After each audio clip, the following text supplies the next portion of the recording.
Good morning sir. Good morning. Sir मुझे आपसे एक क्वेश्चन करना था। हाँ। सर अगर पेशेंट बेहोश हो जाता है तो उसको हम अगर मेडिकेशन उसको कुछ देना है तो ओरली तो हम उसको दे नहीं सकते हैं, तो हमें उसे किस वे में देना होता है? बेहोश मरीज का पेन मैनेजमेंट कैसे कैसे किया जा सकता है?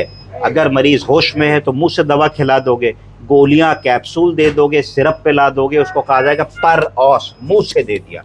अब अगर मरीज बेहोश है और बहुत ज्यादा ट्रिमेंडस पेन में है, कैंसर का मरीज है, पोस्ट ऑपरेटिव मरीज है, फ्रैक्चर का मरीज है, ट्रॉमा का मरीज है, तो क्या करने वाले हो? तो हमारे पास बहुत सारे विकल्प है। बताओ क्या क्या विकल्प है? सर अगर हमें कोई ड्रग वगैरह दे, एक विकल्प है हमारे पास कि हम उसको सपोजिटरी दे देंगे, ट्रांसडर्मल सपोजिटरी। तुम्हें पता है सपोजिटरी क्या होता है? यस। बताओ। सर आईएम लगा सकते हैं या तो आई। सपोजिटरी क्या होता है बताओ। सर सपोजिटरी ड्रग्स वो होती हैं जिन्हें हम नीचे के थ्रू, वेजाइना के थ्रू, अगर फीमेल है तो वेजाइना के थ्रू, जैसे एनिमा वगैरह जो हम सपोजिटरी ड्रग्स में काउंट करते पॉटी के रास्ते से हम दे सकते जो हैं। दवा देते हो उसको सपोजिटरी कहते हैं। तो पर रेक्टल दवा दी जा सकती है। तो सपोजिटरी फॉर्म में भी बहुत सारे पेन किलर्स आते हैं। अगर तुम्हारा मरीज बेहोश है तो तुमने उस सपोजिटरी को ग्लिसरीन की बत्ती की तरीके का कैप्सूल होता है, उसको धीरे से पॉटी के रास्ते में आपने दे दिया, तो उससे मरीज का पेन मैनेज हो जाएगा। और तुम्हें कोई, अगर वो होश में नहीं है, चैतन्य नहीं है, तो कोई स्ट्रेस नहीं देना कि कैसे हम दवा को खिलाएंगे। ये एक रूट हो गया। दूसरा रूट जो जानती हो, सबलिंगुअल। बहुत सारी ऐसे पेन की दवाएं आती हैं जो जीभ के ऊपर रख देने से एब्जॉर्ब हो जाती हैं। आजकल तो जैसे पेपर सोप आता है, ट्रेनों में इस्तेमाल करते हैं पेपर सोप, उस तरीके की भी दवाएं आ गई हैं उसी फॉर्म में, जिसको जीभ पे रख दोगे वो डिसॉल्व हो जाएंगे। उस तरीके के भी बहुत सारे पेन किलर्स हैं जो तुम दे सकते हो। तीसरा, इंट्रानेजल स्प्रे।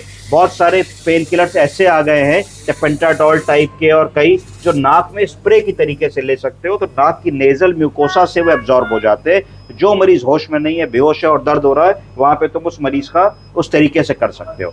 अगर एकदम ऐसा दर्द है जो काम बिल्कुल नहीं बन रहा है और सब चीजें फेल हो गई हैं, तो फिर एपिड्यूरल पेन को दिया जा सकता है। रीढ़ की हड्डी में एक सुई लगा करके एपिड्यूरल कैथेटर डाल के, तो उससे हम पेन का मैनेजमेंट ऐसे बेहोशी के मरीज में कर सकते हैं। और जो ट्रेडिशनल सिस्टम है तुम्हारा, इंट्रामस्कुलर ड्रग दे दोगे, इंट्रावेनस ड्रग दे दोगे, सबक्यूटेनियस ड्रग दे दोगे, वो तो है ही है। तो इसका मतलब इतने सारे रूट है हमारे पास ऐसे मरीज को दवा देने के लिए जो मुंह से नहीं खा सकता।